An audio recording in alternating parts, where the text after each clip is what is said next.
समन्ता चक्रवालेषु अत्रा गच्छन्तु देवता सद्धम्मं मुनिराजस्य सुनन्तु सग्गमुक्तं ධම්මස්සවන කාලෝ අයං බදන්තා ධම්මස්සවන කාලෝ අයං බදන්තා සද්ධම්මස්සවන කාලෝ අයං බදන්තා නමෝ තස්ස භගවතු අරහතෝ සම්මා සම්බුද්දස්ස නමෝ තස්ස භගවතු අරහතෝ සම්මා සම්බුද්දස්ස නමෝ තස්ස භගවතු අරහතෝ සම්මා සම්බුද්දස්ස අට්ඨකෝ භික්ඛවේ මා පුරිස විතක්කේ දේසිස්සාමිති තං සුනාත සාදුකං මනසේ කරෝත භාසිස්සාමිති එවං බන්තේ තිකෝ තේ භික්ඛු භගවතු පච්චසෝසුං භගවා ඒතද්ධවෝච.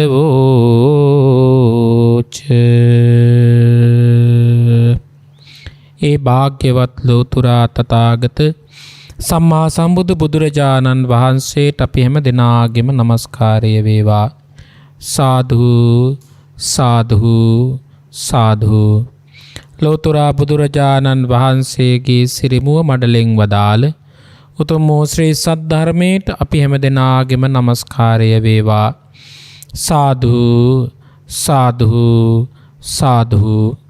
ලෝතුරා බුදුරජාණන් වහන්සේ දෙපස වැඩ සිටිය සාරිපුත්ත මෞග්ගල්‍යාන ආනන්ද නන්ද රාවුලාදී උතුම් මහරහතන් වහන්සේලාටත් එවැගේම අර්ථ ධර්ම නිරුත්ති පටිභාන සිව් පිළිසිඹියාපත් උතුම් මහරහත් උත්තම උත්තමාවියන්ටත් අපි හැම දෙනාගේම නමස්කාරය වේවා. සාදු සාදු සාදු.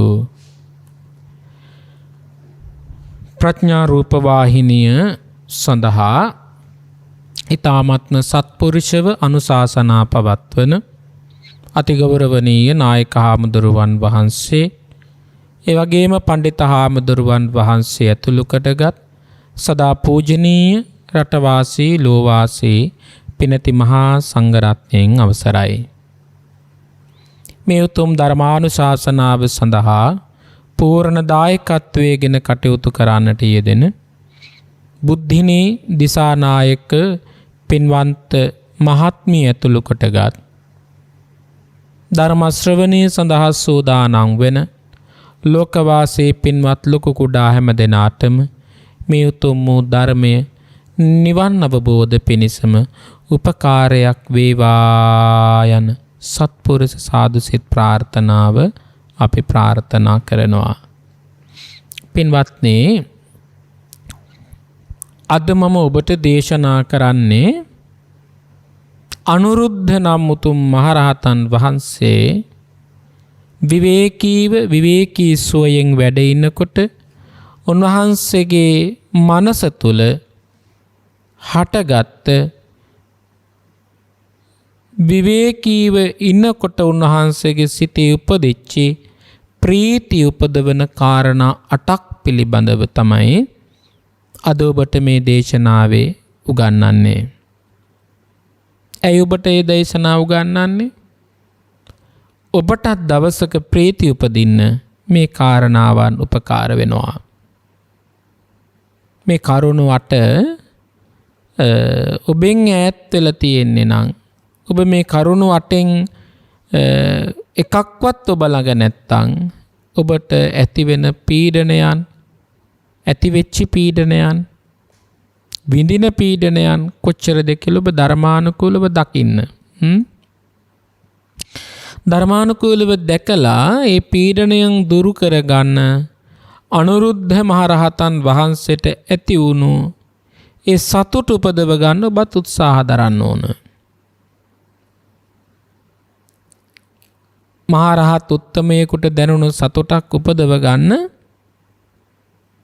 අපිත් ඒ ධර්ම මාර්ගයේ වඩන්න ඕන. එහෙම නැත්නම් අපි අහගෙන හිටියා ඒත් නිවීසනසිල්ලේ නිවීසනසුනා කියන තැනට සාදුසිත පැවැත්වීමත් කුසලයක් විදියට දැන් බුද්ධානුස්සතිය දියුණු කර ගැනීම දැන් බුදුහාමුදුරුවෝ අංගාව තිබුණු මේ ගුණාංග අපි මෙනෙහි කරනකොට අපට බුද්ධානුස්සතිය වැඩෙනවා. ඒක තුල කුසලයක් උපදිනවා. හැබැයි ඒ කුසල ඊටක් අල්පයි. හැබැයි ඒ කුසලයේ දීර්ඝ කර ගන්න නම් ඔබත් මේ කියන විදිහට ජීවිතේ පුරුදු කරගෙන බලන්න ඕන. අනුරුද්ධ හාමුදුරුවන් වහන්සේ මේ චේතිය කියන ජනපදයේ ඉන්දියාවේ චේතිය කියන ජනපදයේ පිණ්ඩපාතේ ගිහිල්ලා ප්‍රාචීන වංශ කියන අභය භූමියේ වැඩ ඉන්නවා. චේතිය කියන ජනපදයේ මේ වැඩ ඉන්නවා. උන්වහන්සේ දානේ වළඳලා විවේකීව ඒ වැඩ ඉන්නකොට උන්වහන්සේට මහ පුදුම විදිහේ අදහසක් එනවා. ඒකට සුන්සුමාගිර කියන ප්‍රදේශයේ තමයි ඔය චේතිය කියන ගිර තියෙන්නේ. ඔයත් ඔය දඹදිව වන්දනාවේ යන්න හම්බ වෙච්ච වෙලාවක ගිහිල්ලා බලන්නකෝ. එතකොට ඒ තැන්වල තියෙන සැනසෙල්ල, ඒ තැන්වල තියෙන ස්වභාවය ඔබට මතක් වෙයි. ඉතින් මේ ධර්මයත් ඔබ තේරුම් අරගන්න උත්සාහ දරන ගමන් නිසා අනුරුද්ධ මහරහතන් වහන්සේ මතක් කරනවා අප්පිච්ඡායන් ධම්මෝ නායන් ධම්මෝ මහිච්ඡස්ස. මේ බුදුරජාණන් වහන්සේ දේශනා කරන නවලෝකෝත්තර වූ ශ්‍රී සද්ධර්මය පිහිටන්නේ නැත්තම්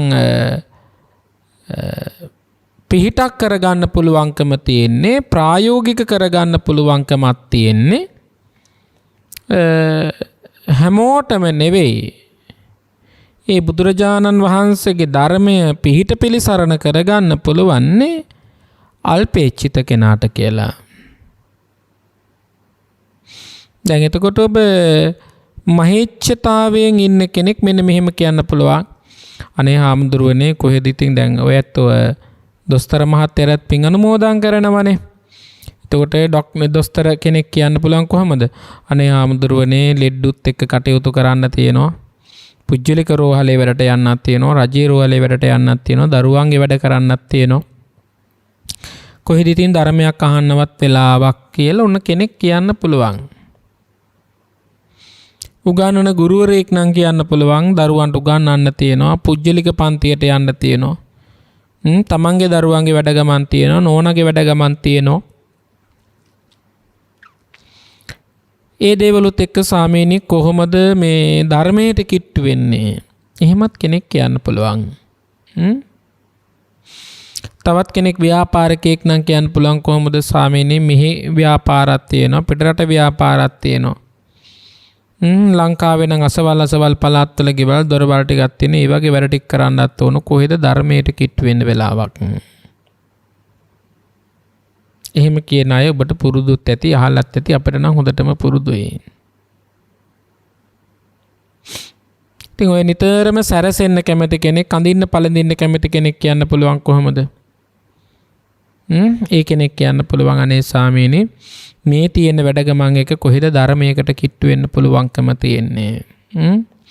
දරුවන්ගේ වැඩපළ, ස්වාමියාගේ වැඩපළ, ගේ දොර වැඩපළ, වතු පිටිවල වැඩපළ මේ ඔක්කොමත් එක්ක ධර්මයට කිට්ටු වෙන්න විදියක් නැහැ. පින්වත්නි, සරලකම නැතිකම, ඡාම්භව නැතිකම, ඊළඟට තමන්ගේ සීමාව පිළිබඳව නොදන්නකම නිසා එයාලට ලොකු මහ බලාපොරොත්තු ගොඩක් තියෙනවා. එයාලට කියන කවුරුත් කියලා මහිච්ඡිතස්ස, විශාල බලාපොරොත්තු තියෙනවා. ඒ නිසා තමයි ඔය බුදුහාමුදුරුවෝ දේශනා කරපු ධර්මපරියායක් තියෙනවා පින්වත්නි. විසුද්ධි මග්ගේ ආවාසෝච කුලංලාභෝ ගනෝ කම්මංච පංචමං අද්දානඤ්ඤාති ආබාධෝ ගන්ති ඉද්දිත තේදස කියලා. ආවාසෝච කුලංලාභෝ මේවා පලිබෝධ විදිහට බුදුහාමුදුරු මතක් කළා. මොනවද? ආවාස ගෙවල් දොරවල් තමයි. එතකොට මහිච්චිතස්ස විශාල බලාපොරොත්තු තියෙන කෙනෙකුට මේ ධර්මයේ තුල හැසිරෙන්න පුළුවන් කමක් නැහැ. ඇයි? රෑදවල් දෙකේ ඌ කටයුතු කරන්නේ නොමැරෙන කෙනෙක් විදිහට. නේද? කෑම බීම ඇඳුම් පැළඳුම් ඉදුම් හිටුම් වස්ත්‍රාභරණ දූදරුවෝ සේවක දෙසිදස්සෝ මේ සියල්ලමත් එක්ක.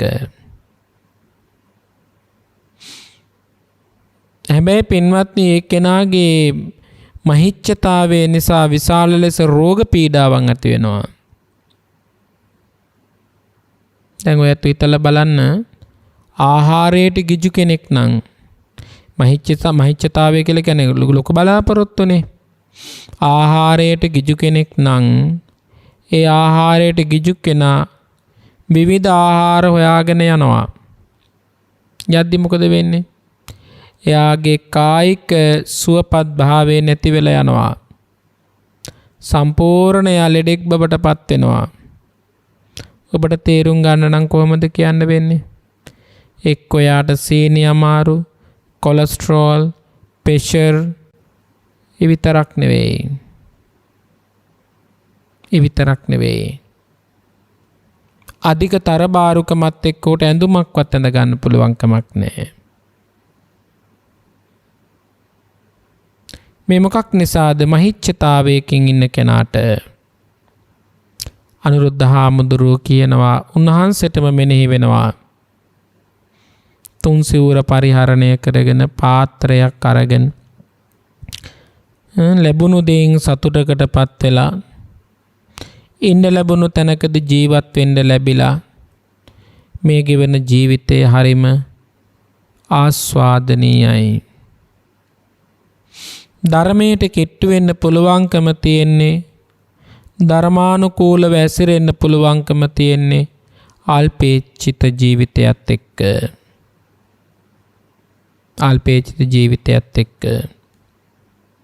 මහා ලොකු බලාපොරොත්තු තියෙන කෙනෙකුට පින්වත්නි සතුට නැහැ. මහා ලොකු බලාපොරොත්තු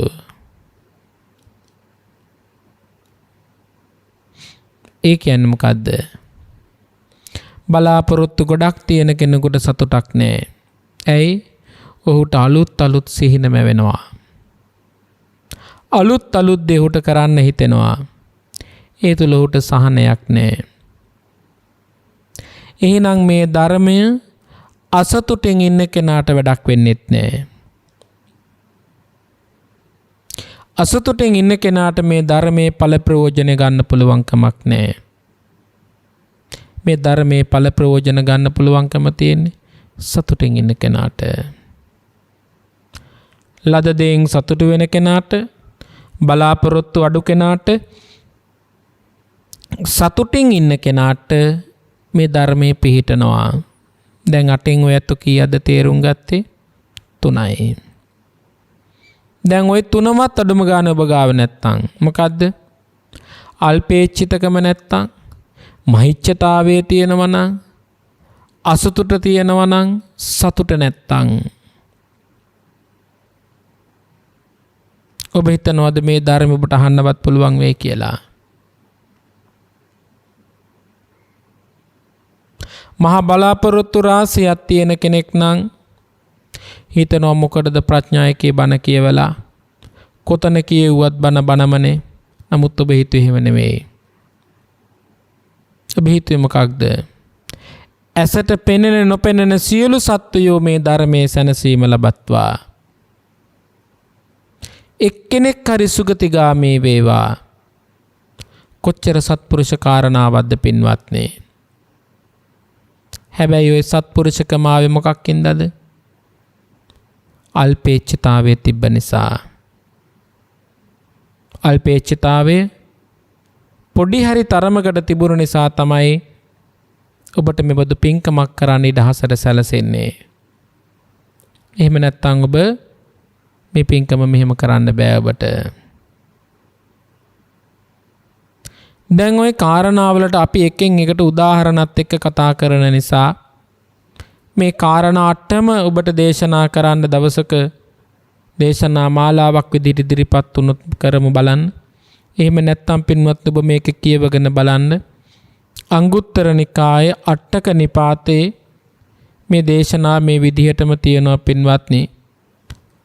අට්ඨකෝ භික්කවේ මහා පුරුෂ විතක්කේ දේසිස්සාමි. මහණෙනි විතර්ක මහා පුරුෂ විතර්ක 8ක් හටගත්තයි දේශනා කරනවා. තං සුනාතේක අසන්න සාදුකං මනසි කරෝත මනාලස මනසේ තැම්පත් කරගන්න බාසිස්සාමී නුබලා කෙරේ අනුකම්පාවෙන් දේශනා කරනවා. ඒවං බන්තේතිකෝ බික්ක භගවතු පච්චස්සෝසුං භාග්‍යවතුන් වහන්සේට දනිකුත් මහා සංඝයා වහන්සේලා පිළිවදන් දුන්න පිළිතුරු සැපෙව්වා. එහෙනම් මේක ශ්‍රී මුක දේශනාවක්. අනුරුද්ධ මහරහතන් වහන්සේට මෙබඳු අරමුණු 8ක් ආවට බුදුරජාණන් වහන්සේත් පින්වත්නි සාදු සිත් පවත්වල අනුමත කළ නිසා මේක බුදුරජාණන් වහන්සේගේ දේශනාවක්. ඒ නිසා අපි බලමු අල්පේච්ඡිතකමේ තියෙන සහනයත් මහිච්ඡතාවයේ තියෙන විපාකයත් පිළිබඳව අපි යන්තමට කියලා පින්වත්නි මෙනෙහි කරගෙන බලමු කෙටි වශයෙන්. දැන් මහිච්ඡතාවයක් තියෙන කෙනෙක් පින්වත්නි ඉල්ලනවා. මහිච්ඡතාවයක් තියෙන කෙනෙක් ඉල්ලනවා. ඉල්ලන එක බුදුදහමේ මහා සංඝයාට අනුමත කරපු එකක් නෙවෙයි. මහා සංඝයාට අනුමත කරපු එකක් නෙවෙයි. දවසක් පින්වත්නි මේ කාරණාව බුදුරජාණන් වහන්සේ සැලකරන මේන් මෙහෙම. ගිහියෝ ධනෙ හොයන්නේ අමාරුවෙන්. පහසුවෙන් නෙවෙයි ධනෙ හොයන්නේ. අමාරුවෙන් ගිහියන් හොයන ධනය යම් වූ භික්ෂුවක් ඉල්ලන්නේ නම් ඒ ඉල්ලන භික්ෂුව කෙරේ ගිහියා තුළ ඇති වෙන්නේ සංවේගයක්. අවසානෙට පැවිද්දා ගෙදරට පිණිස වැඩම කළත් ගිහියා හැංගෙනවා කියනවා. ගිහියා පලා යනවා කියනවා. ගිහියා මගාරෙනවා කියනවා. ඇයි? ගිහියගෙන් යමක් ඉල්ලීම ගිහියට දුකක් ගෙනල්ලා දෙන කාරණාවක්. ඇයි? තමන් හම්බ කරන ධන දීපල හම්බ කරන්නේ තා දුක් මහන්සියෙන්. ඒ දුක් මහන්සියෙන් හම්බ කරන දේ කවුරු හරි කෙනෙක් ඉල්ලනකොට ඒ ගිහියට මහත් දුකක් ඇති වෙනවා. ඔය තාම ලස්සනට පින්වත්නි ධර්මයේ විස්තර කරනවා. එක් කාලයක භික්ෂුන් වහන්සේලා දෙනමක් කීප නමක් වැඩ ඉන්නකොට අලව් නුවර මහ විශාල ආවාස ඉදි වෙන්න පටන් ගත්තා. විශාල ආවාස සංඝාවාස. දැන් පින්වත්නි භික්ෂුන් වහන්සේලා මේ ආවාස හදන්න ගත්තට පස්සේ දැන් මා මේ කියන්නේ ඔබට අල්පේච්ඡතාවයේ සහ මහිච්ඡතාවයේ තියෙන වෙනස මේ ධර්මයට කිට්ටු වෙන්න බැරි වෙන විදිහ. දැන් ලොකු පන්සල හදන්න පටන් ගත්තට පස්සේ අලව් නුවර වැසියන්ගෙන් ධනෙ එකතු කරනකොට අලව් නුවර වැසියන්ට ධනෙ නැහැ. ඒ නිසා හාමුදුරුවෝ දකින්නකොට අලව් නුවර වැසියෝ හැංගෙනවා කියනවා. ඇයි හැංගෙන්නේ? දෙන්න දෙයක් නැතිකම නිසා.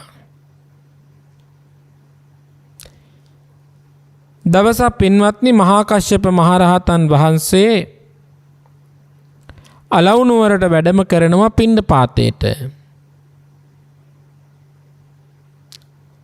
අලව් නුවර වැසියෝ කරන්නේ හැංගෙනවා. ඇයි අලව්නුවර වැසියෝ හැංගෙන්නේ? මහා කස්සප මහ රහතන් වහන්සේ වඩිනකොට ඒ වැසියෝ හිතනවා මේ මහ රහතන් වහන්සේත් පැමිණෙන්නේ වැඩම කරන්නේ පිණ්ඩපාතයෙන් සැනසෙන්න පමණක් නන් නෙවෙයි. උන්වහන්සේ පැමිණෙන්නෙත් ඉල්ලගෙන. ඒ නිසා මේක නම් හොඳ දෙයක් නෙවෙයි කියලා මහා කස්සප මහ රහතන් වහන්සේ වඩින කොටත් අලව්නුවර වැසියෝ ගිහින් හැංගෙනවා. මහා කස්සප මහ රහතන් වහන්සේ නිකන් හිටියේ නෑ. බුදුරජාණන් වහන්සේ ළඟට ගිහින් කියනවා ස්වාමීනි අලව්නුවරට මම වැඩම කළා පිණ්ඩපාතේ.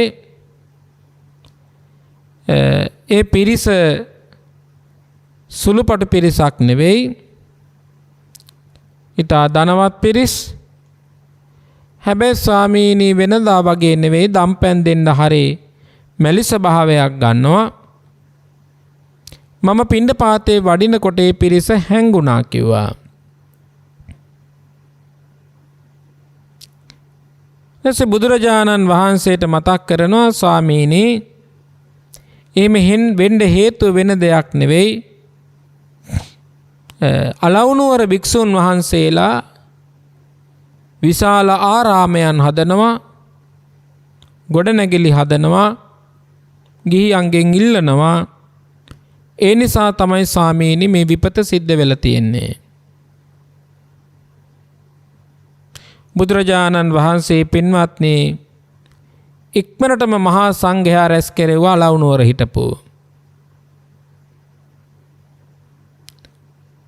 රැස් කරලා නිකන් හිටියේ නෑ. බුදුරජාණන් වහන්සේත් ඉල්ලීමේ ආදීනව කියලා දුන්නා. මහණෙනි නුඹලා යමක් ඉල්ලනවා නම් ඉල්ලීම ආදීනව බහුලයි.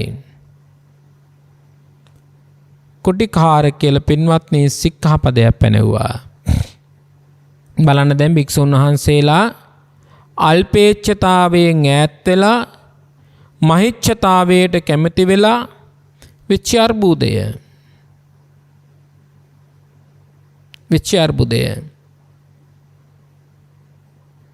මේ සිකපදේ පැනෙව්වට පස්සේ බුදුරජාණන් වහන්සේ මතක් කරනවා මහණෙනි මණිකණ්ඨ කියලා නාගරාජයෙක් හිටියා. ඕන් ඉල්ලීමේ ආදීනව කියලා බුදුරජාණන් වහන්සේ මේ කතා ප්‍රවෘත්තිය අර අලව්නුවර භික්ෂුන් වහන්සේලා අරබෙහෙල දේශනා කරනවා. කොහොමද කියන්නේ? පින්වත් මහණෙනි පෙර සහෝදරයෝ දෙදෙනෙක් හිටිය කිව්වා. ඒ සහෝදරයෝ දෙන්නා මේ ඍෂි ප්‍රෞජ්ජාවෙන් පැවිදි වුණා කිව්වා. වැඩිමල් සහෝදරයා ගංගාවේ ඉහළම පන්සල හදාගත්ත කිව්වා. බාල සහෝදරයා ගංගාවේ පහළම ආවාසය හදාගත්ත කිව්වා. ඉතින් මෙහෙම හදාගෙන ඉන්නකොට තාපසතුමත් එක්ක හිතවත් වුණා කිව්වා මණිකණ්ඨ කියලා නාගරාජයෙක්. මණිකණ්ඨ කියන නාගරාජයා තාපසතුමත් එක්ක බොහොම ලෙන්ගතු වෙලා හිතවත් වෙලා මහණෙනි යන්න එන්න පටන් ගත්තා උදේ හවස දෙකේම. ඉතින් ටික කාලයක් යනකොට අර දැන් මිනිස් වෙස්ෙම වාගෙන ආපු නාගරාජයා ඇති වුණු සම්බන්ධයත් එක්කම ආය වේශම වාගෙන ආවේ නැහැ. වැඩිමහල් සහෝදරයා ළඟට නාග වේශයෙන්ම ගියා. ගිහිල්ලා මේ දරනේ උඩේ ඉඳලා යට ඉඳලා උඩටම ගහගලා ඉතින් තාපසයාත් එක්ක ඉන්නකොට තාපසයාට විශාල බයක් හටගත්තා. මොකද්ද බය? ඉස්සරලා නම් මිනිස්සෙක් ආවේ, මිනිස්සයාගෙන් නම් කිසි කරදරයක් උනේ නැහැ. මිනිස් වේශයක් එක්කනේ ආවේ කතා බහ කරන්න. දැන් නම් මේ මණිකට්ඨ කියන නාගරාජයා නාගයෙක් විදිහටම ඇවදින් කකුල් දෙකේ ඉඳලා ඉහළ දක්වාම වෙලාගෙන අර ඉස්සරලා වගේම ප්‍රේමයෙන් ඉන්නවා, ස්නේහයෙන් ඉන්නවා. අනේක හරි භයානකයි කියලා හිතට බයක් ආවා. හිතට බයක් ආපු ගමන් මොකද කරන්නේ? හිතට බයක් ආව ගමන් පින්වත්නි, කන්න විදිහක් නැහැ, නිදා ගන්න විදිහක් නැහැ. නේ එතකොට ධර්මයෙන් ඈත් වෙනවා. දැන් ඔයත් හිතලා බලන්නකෝ. විශාල බයක් හිතට ආවොත් එහෙම අපි කරන සත්පුරුෂ දේවල් අයින් කරලා දාලා මිත්‍යා දෘෂ්ටික මතවලට යන්නේ නැද්ද කියලා. දැන් මේ වැඩිමහල් සහෝදරයා කෙට්ටු වුණා, කෘෂ වුණා, දිරල ගියා. ඇයිද මේ ඇති වෙන බය නිසා? ගඟ පාවුලේ හිටියේ මල්ලි. සහෝදරය වුණාම යන වෙනවා, බලනවා, කතා බහ කරනවා. ඉතින් මේ සහෝදරය ගියා. කවුරු ගාවටද? තමන්ගේ වැඩිමහල් සහෝදරයා හොයාගෙන. ගඟ ඉහළනේ තිබුණේ දෙන්නම අර වෘෂි ප්‍රෞජ්‍යාවෙන් පැවිදි වෙලා ඉන්නේ. ගිහිල්ලා බලද්දී අයියා හොඳටම කෙට්ටු වෙලා, කැත වෙලා, ඉතින් අව පැහැගැන්නිලා. ඉතින් පුදුමයටපත් වෙලා අහනවා මේ ඇයි ඔය කෙට්ටු වෙලා, කෘෂ වෙලා, හේතුව මොකක්ද කියලා. ඒ වෙනකොට මේ මල්ලි කියනවා මේ වෙන දෙයක් නෙවෙයි, නාගරාජයේ කිතාමත්ම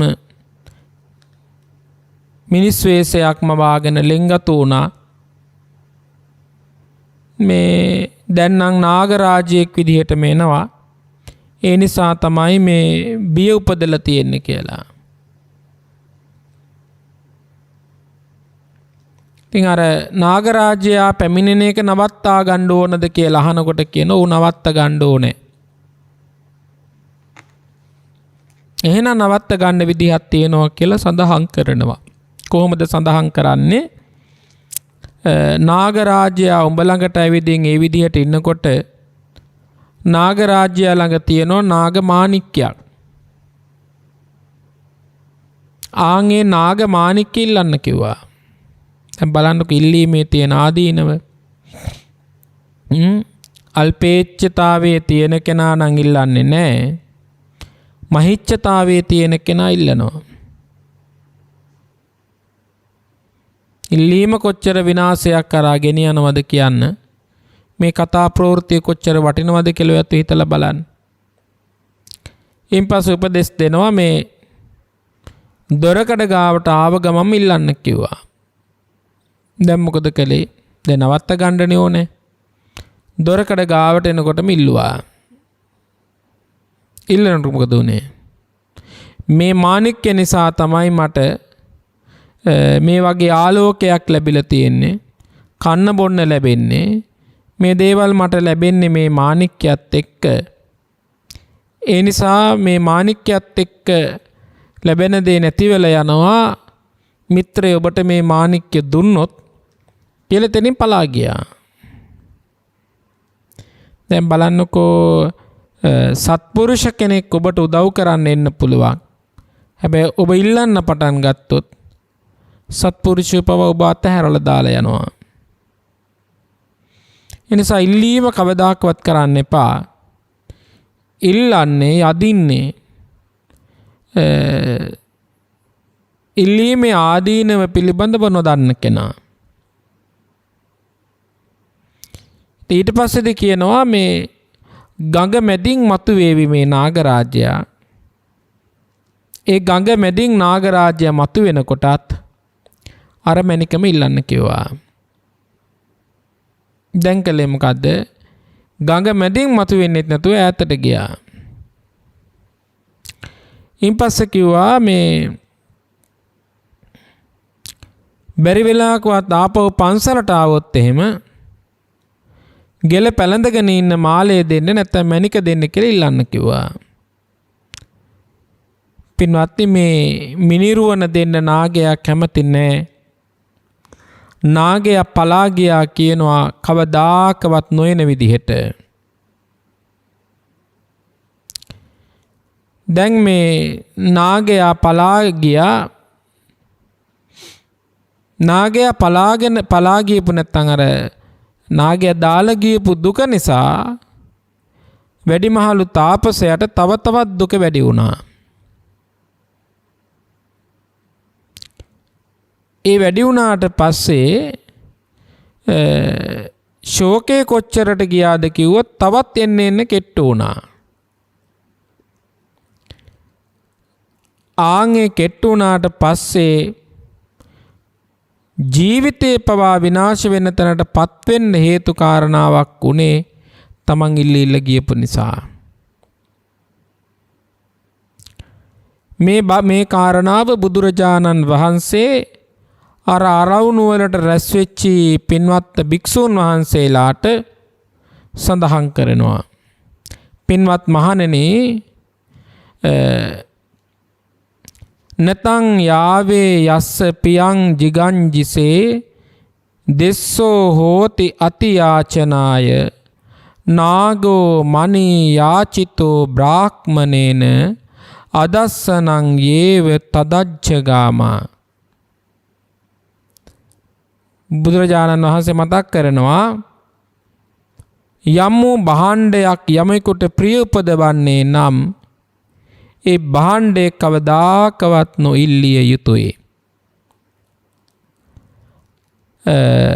නාගෝ මනී යාචිතෝ බ්‍රාහ්මනේන, පමණ ඉක්මවා ඉල්ලීම නිසා ප්‍රිය පුජ්‍යලයන්ට අප්‍රිය කෙනෙක් වෙන්න පුළුවන්.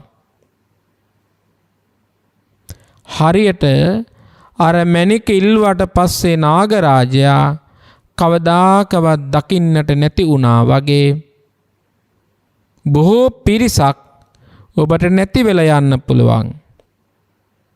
ඒ නිසා ශෝක නොකරන්න කියලා අවවාද අනුශාසනා කළා. මෙහෙම කියලා බුදුරජාණන් වහන්සේ පින්වත්නි තවත් කතා ප්‍රවෘත්තියක් මතක් කරනවා. මේ කම්පිල්ල රට උත්තර පංජාල කියන නගරේ පංජාල කියලා රජයක් කරවන සමයක අපේ මහා බෝසතාණන් වහන්සේ බමුණු කුලයක ඉපදිච්ච කතා ප්‍රවෘත්තියක් සඳහන් කරනවා. ඒ තමයි පින්වත්නි මේ ලුණු ඇඹුල් පිනිස මේ හැසිරෙනවා. ඒ හැසිරෙනකොට රාජ්‍යද්වාරයේහි ඒ පිරිස ඇවිදින් ඉල්ලනකොට ඒත් කලකිරීමක් ඇති වෙනවා ඉල්ලීම පිළිබඳව කියලා බුදුරජාණන් වහන්සේ විස්තර කරලා තියෙනවා. ඊළඟට කියනවා පින්වත්නි අනුරුද්ධ මහරහතන් වහන්සේට ඇතිවිච්චි තුන්වෙනි සතුට කියනවා මේ යතා ලාභ සන්තෝෂ. ඊය නිසා ධර්මයට කිට්ටු වෙන්න පුළුවන්. ඒ කියන්නේ ලැබුණු දෙයින් සතුටකටපත් වෙන්න පුළුවන් නම් එයාට ධර්මයේ පිහිටන්න පුළුවන් කියලා. දැන් අර නාගයාගේ මැණික ගලවලා දුන්නත් සතුටකටපත් වෙන්නේ නැති පිරිස ඉන්නවානේ. කොච්චර දුන්නත් සෑහීමකට සතුටකටපත් වෙන්නේ නැහැ. ඒ කෙනාට මේ ධර්මයේ පිහිට පිළිසරණ හොයාගන්න පුළුවන් කමක් නැහැ. ඉතින් අතෘප්තිය බොහෝ සෙයින් තියෙන කෙනාට තෘප්තිය උපදවනවා කියන එක හරි අමාරු දෙයක්. ඉතින් අපේ සමාජයේත් අද ඔබ දකින වචනේ තමයි මේ අසහනය, අතෘප්තිය. ඒ වෙන්න හේතුව තමයි Tamanගේ ජීවිතයේ සැලස්මක් නැතුව යන්න ගියාම සැලසුම් රහිත වුණාම ජීවිතේ අසතුට ගලාගෙන එනවා. ඒකත් එක්ක Taman පසුතැවීමකටපත් වෙන්න වෙනවා. සෑම දෙයකම අපට තියෙන්න ඕන සෑහීමකටපත් වීමක්, ඇතිවීමක්, ලද දෙයින් සතුටු වීමක් තිබුණු කෙනාට මේ ධර්මයේ පිහිට පිළිසරණ කරගන්න පුළුවන්. ඊළඟට උන්වහන්සේට ඇති වෙන ධර්මපරියාය තමයි පවිතිස්සායන් ධම්මෝ නායන් ධම්මෝ සංසරිකාරාමස්ස. දැන් අනුරුද්ධ හාමුදුරුවෝ මහරහතන් වහන්සේ අර විවේකීව වැඩ ඉන්නකොට ඇතිවිච්ච ධර්ම සංවේගයනේ අරමුණුනේ මේ කියන්නේ. කියන මේ බුදුදහම විවේකීව ඉන්න අයට රංචු ගැහිලා කාලේ කාදමන අයට නම් මේ බුදුදහමේ ප්‍රයෝජනයක් ගන්න පුළුවන් කමක් නැහැ කියලා. දැන් විසුද්ධි මාර්ගය උගන්වන්නෙත් ඒ වගේ ආවාසෝ චකුලං ලාභෝ ගණෝ කියලා කියන්නේ ගණය එකතුව. දැන් තවත් විදිහට කිව්වොත් එහෙම රංචු ගැහිලා අකුසල් කළාට රංචු ගැහිලා කරගත් අකුසල කර්මය ගෙවන්න වෙන්නේ තනියම. රංචු ගැහිලා අකුසල් කරන්න පුළුවන්. හැබැයි රංචු ගැහිලා කරපු අකුසල කර්මය ගෙවන්න වෙන්නේ තම තමන්ට තනි තනියෙන්. එතකොට රංචු ගැහිලා ඉඳීම තුල කණ්ඩායම් ගැහිලා ඉඳීම තුල මේ ලෝකේ සත්‍ය සොයා ගන්න පුළුවන් කමක් නැහැ.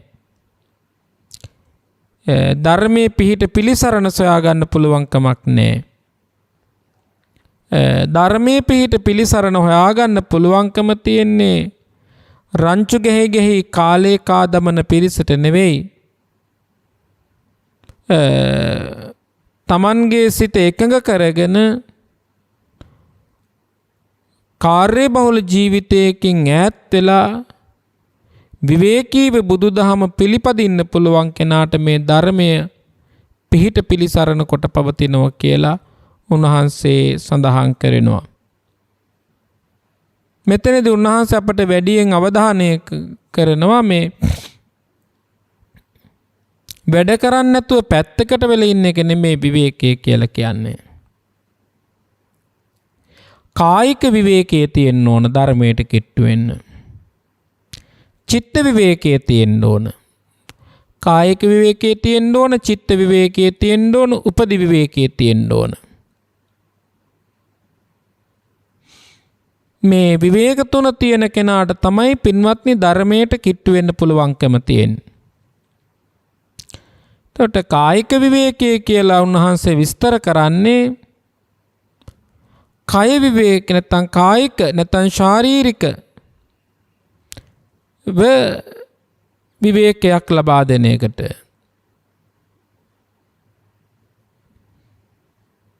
මානසික විවේකයේ ලබා ගන්න මොහොතක් හරි අපේ සිත පින්වත්නි අනුස්සති භාවනාවන් තුළ යොමු කරන කෙනාට චිත්ත විවේකය ඇති වෙනවා.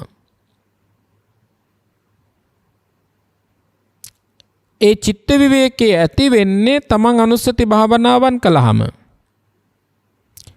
දැන් ඔබ හිතන්නකෝ ඔබට චිත්ත විවේකේ නැහැ කියලා. අර නිකන් මා හැමදාම ගන්න උදාහරණයක් කිව්වොත් වක්කඩක් ඇදුවා වගේ විවිධ රාග අරමුණු, ද්වේෂ අරමුණු, මෝහ අරමුණු, විතර්ක අරමුණු, ඊළඟට ගැටෙන අරමුණු නෙත් දෙක පියාගත්තාම ආනාපාන සතිය දියුණු කරලා භාවනාවක් දියුණු කරගන්න හිතාගෙන කමටහනක් වඩන්න හිතාගෙන අසුන් ගත්තාම ඔබේ සිත අසංවර වෙලා විවේකයෙන් නැති වෙලා විවිධ අරමුණු කෙරෙහි සිත දුවන්න පුළුවන්. එතකොට චිත්ත විවේකේ නැහැ. ඔන්න ඔය චිත්ත විවේකේ ඇති කරගන්න බුදුරජාණන් වහන්සේගේ ධර්මය උපයෝගී වෙනවා. අනුරුද්ධ හාමුදුරුව මතක් කරනවා චිත්ත විවේකේ ඇති කරගන්න නම් අනුස්සති භාවනාවන් දියුණු කරගන්න ඕන කියනවා. බුද්ධානුස්සතිය, ධම්මානුස්සතිය, සංඝානුස්සතිය, ත්‍යාගානුස්සතිය, මරණානුස්සතිය, මෛත්‍රිය, මේ වගේ අනුස්සති භාවනාවන්. හැබැයි ඒක එක දවසක් දෙකක් කළාට පින්වත්නි අපේ මනස පිරිසිදු වෙන්නේ නැහැ. අපි නිතර නිතර මේක වඩන්න ඕන, දියුණු කරගන්න ඕන. දෛනිකව පුරුදු කරගන්න ඕන බුදු ගුණ, දහම් ගුණ, සංඝ ගුණ වගේ භාවනාවන්. එතකොට තමයි මනසට සැප ලැබෙන්න පටන් ගන්නවා. මේ මනස සහනයටපත් වෙනවා අර අනුස්සති භාවනාවන් දියුණු කිරීම තුළ. ඊළඟට උන්වහන්සේගේ ධර්මපරියාය අපට විස්තර කරනවා නෙමේ උපදි විවේකයේ කියලා. උපදි විවේකයේ කියලා කියන්නේ කෙලෙස් වලින් විවේකයේ ගන්න අවශ්‍ය වෙන එකක්. ඒ කියන්නේ මේ ඇති වෙන ක්ලේශ ධර්මයෝ නැති කරගන්න වෑයම් වඩලා කෙලෙස් වලින් දුරු වෙනවා නම් කෙලෙස් අඩු කරගෙන ඉන්නවා නම් ආන්ගේ උපදි විවේකී ඇති වෙනවා කියනවා. හැබැයි මේක අර වීරියවන්ත කෙනාට කරගන්න පුළුවන් කාරණාවක් මිස අනවබෝධයෙන් ඉන්න කෙනාට කම්මැලි කෙනාට මේ වීරිය වඩා ගන්න පුළුවන් කමක් නැහැ. තමන්ගේ ජීවිතේ අපේක්ෂා කරන තැනට යන්න නම් සතර සම්‍යක් ප්‍රධාන වීරිය කියන ගුණ ධර්ම ටික වඩා ගන්න ඕන. නූපදුණු අකුසල කර්මය නූපදවා ගන්න වීරිය තියෙන්න ඕන. නූපදන අකුසල ධර්මය නූපදවා ගන්න වීරිය තියන්නේ ඇයි? නොයිපදුණු අකුසල ධර්ම ඕන වෙලාවක උපදින්න පුළුවන්. එතකොට හරි ශක්තිමත් නායකයෙක් නම් ඒ නායකයා තමන්ගේ ගම පළාත ගෙදර රැකගන්න හරි හොඳ ආරක්ෂාවක් යොදා ගන්නවා. ආන් ඒ වගේ තමයි දක්ෂ යෝගාවචරයා නිවන දක්වා ගමන් කරන්නට කැමති කෙනා සතර සම්‍යක් ප්‍රධාන වීරිය තුල සිත යොදවනවා. ඒ තමයි නොඉපදුණු අකුසල කර්මයෝ නොඋපදවා ගන්නට නම් අනුස්සති භාවනාවන් දියුණු කර ගන්න ඕන. අනුස්සති භාවනාව දියුණු කර ගන්නට නම් වීරිය තියෙන්න ඕන. වීරිය ඇති වෙන්නට නම් සසර බය පිළිබඳව අවබෝධයක් තියෙන්න ඕන. සසර බය පිළිබඳව අවබෝධයක් ඇති වෙන්නට නම් කල්යාණ මිත්‍ර ඇසුරු කරන්න ඕන. කල්යාණ මිත්‍ර ඇසුර තුල තමයි සද්ධර්ම ශ්‍රවණය කිරීම තියෙන්නේ. පින්වත්නි, ඔය වීරිය ඇති නොවන්නටම හේතුව තමයි කල්යාණ මිත්‍රයෙක් ඇසුරු නොකර ගැනීමත්, ධර්ම ශ්‍රවණය නොකිරීමත්, ඒ වගේම සතර අපාය පිළිබඳව සංසාරයේ පිළිබඳව බය නොදැනීමත් කියන කරුණු කාරණා නිසා අපිට වීරිය ඇති වෙන්නේ නැහැ නිවන් අවබෝධ කරගන්න. එනිසා බුදුරජාණන් වහන්සේගේ දේශනාවේ අපිට උගන්වනවා අනුරුද්ධ මහරහතන් වහන්සේ වීරියවන්ත කෙනාට තමයි මේ ධර්මය අවබෝධ වෙන්නේ. වීරිය නැති කෙනාට මේ ධර්මය අවබෝධ වෙන්නේ නැහැ කියලා. වීරිය තියෙන්න ඕන. උපට්ඨති සතිස්සායන් ධම්මෝ නායන් ධම්මෝ මුට්ට සතිස්ස. බුදුදහම පින්වත්නි පිහිටන්නේ කියන උන්වහන්සේ සිහි කල්පනාවෙන් යුක්තව ජීවත් වෙන කෙනාට, සතිය තියෙන කෙනාට මිස මුට්ට සතිස්ස සිහි කල්පනාවකින් තොරව කටයුතු කරන කෙනාට මේ ධර්මයේ පිහිටන්නේ නැහැ කියනවා.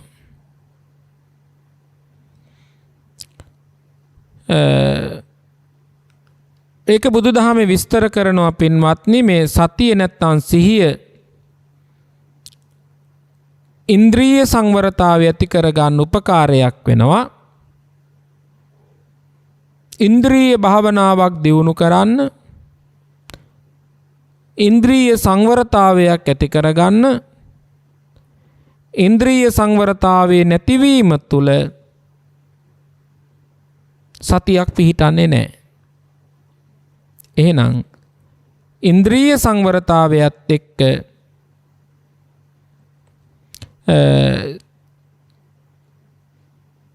සිහිය පිහිටුවා ගන්න ලැබෙන එක, සිත එකඟ කරගන්න, හොඳට පුරුදු පුහුණු කරගන්න උපකාරයක් වෙනවා.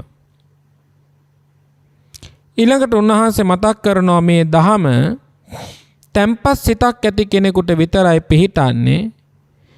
සිත විසිරිලා, ඒ කියන්නේ විවිධ අරමුණු කෙරෙහි දුවන, සෑහීමකටපත් නොවන අරමුණු කෙරෙහි දුවන සිතකට මේ ධර්මයේ පිහිටන්නේ නැහැ කියනවා.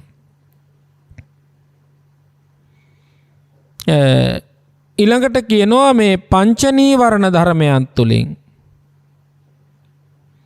පංච නීවරණ ධර්මයන් තුලින් ඉන්ද්‍රියයන් පිනවන්න යනවා. ඒ පංචනීය ධර්ම වලින් ඉන්ද්‍රියයන් පිනවන්න යනකොට ඒ කෙනාගේ සිත වික්ෂිප්ත භාවයටපත් වෙනවා, විසිරුණු භාවයටපත් වෙනවා.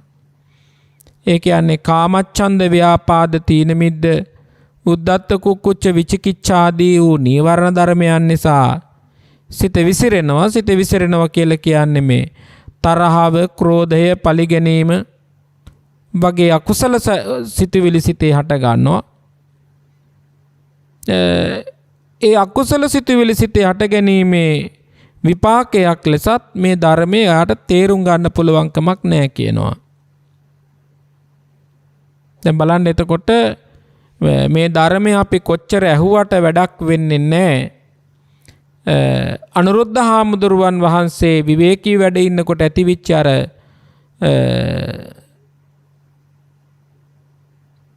අවස්ථාව වගේ නැත්තම් සිතට ඇතිවිච්ච සතුට වගේ මේ කොටස් 8කින් අපි සම්පූර්ණ වුණොත් විතරයි මේ තථාගත ධහම තුල සෝවාන් ආදී මාර්ගඵලයන් අවබෝධ කරගන්න පුළුවන්කම තියෙන්නේ.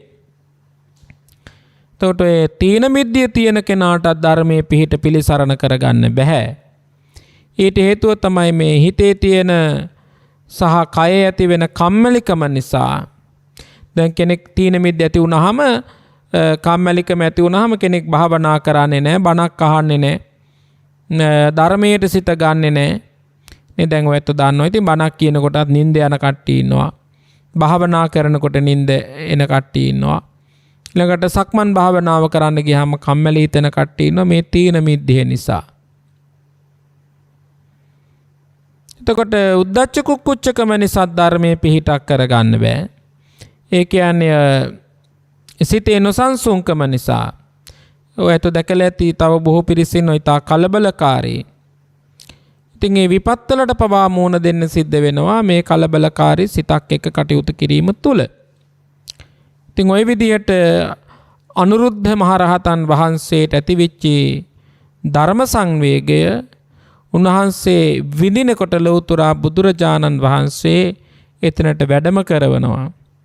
වැඩම කරවලා බුදුරජාණන් වහන්සේත් පින්වත්නි තුන්වතාවක් සාදුනාද පවත්වනවා මේ අනුරුද්ධ මහරහතන් වහන්සේට ඇති වුණු ධර්ම සංවේගය පිළිබඳව.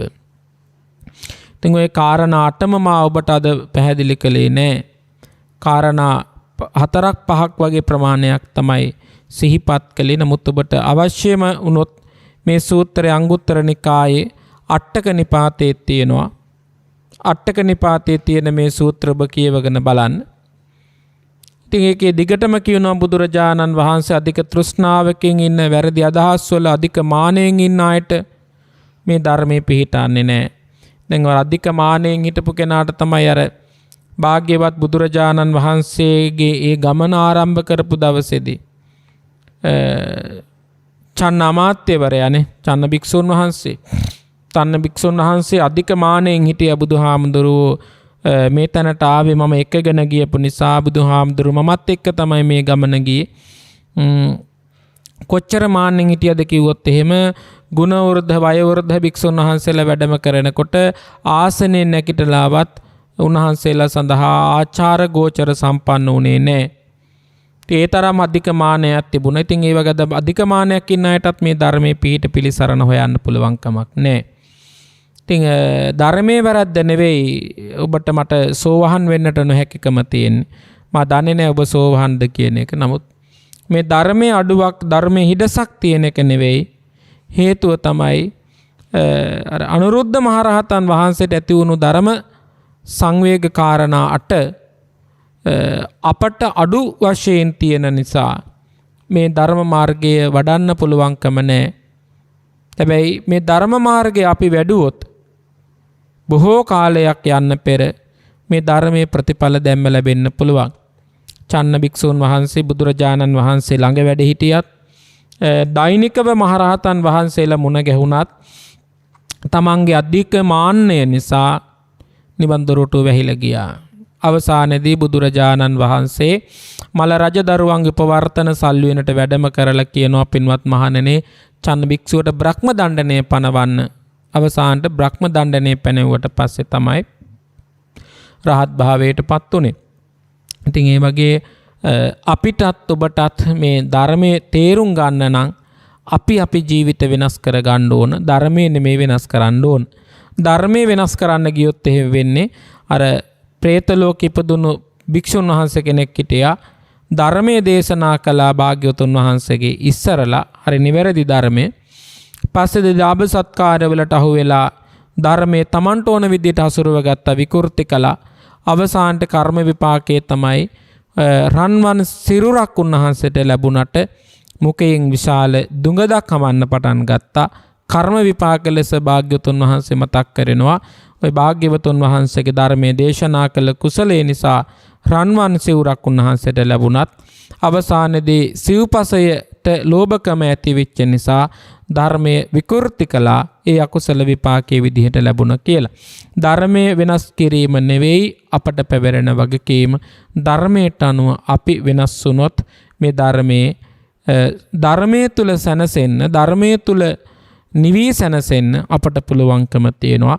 ඒ නිසා අපි ප්‍රාර්ථනා කරන ඔබට අනුරුද්ධ මහරහතන් වහන්සේට වගේ ඔබේ ජීවිතයත් නිවෙන තැනටපත් වෙන්න, කෙලෙස් මල දුරු කරගන්න තැනටපත් වෙන්න, චතුරාර්ය සත්‍ය ධර්ම අවබෝධයේ පිණිසම මේ උතුම් ධර්ම කාරණාවන්, ධර්මපරයායන් පිහිටක් පිළිසරණක්ම වේවා යන සත්පුරුෂ සාදු සිතින් අපි ඔබට ආශිර්වාද කරනවා.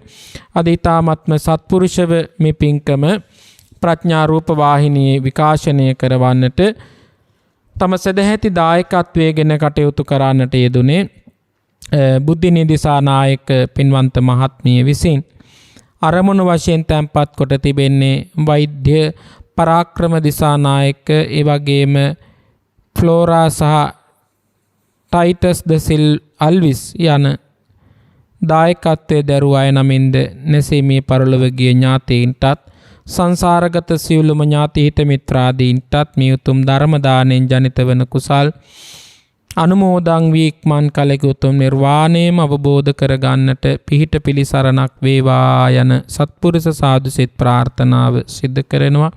සුජීවත්ව සිටින සියලු ඥාති හිත මිත්‍රාදීන්ටත් දූ දරුවන්ටත් දෙමව්පියන්ටත් ගුරු බෞතුන්ටත් උතුම් නිර්වාණ මාර්ගයේම පූර්ණයේ පිණිස මේ උතුම් ධර්ම දානමය කුසලය හේතු වාසනා වේවා යන සත්පුරුෂ සාදු සිත ප්‍රාර්ථනාව සිදු කරනවා. ගෞරවනීය දේශකයාණන් වහන්සේට ධර්ම ශ්‍රවණය කරන්නා වූ ලෝකවාසී සිළු දෙනාටම ධර්ම දානමය කුසල ශක්තියෙන් සසර ගමන කෙටි විය යුතුම් නිර්වාණ මාර්ගයේම පූර්ණයේ පිණිස මේ උතුම් කුසලය උපකාරයක් වේවා යන සාදු සිතින් යුක්තව මේ පින් ඇති පිරිස ආශිර්වාද කරනවා.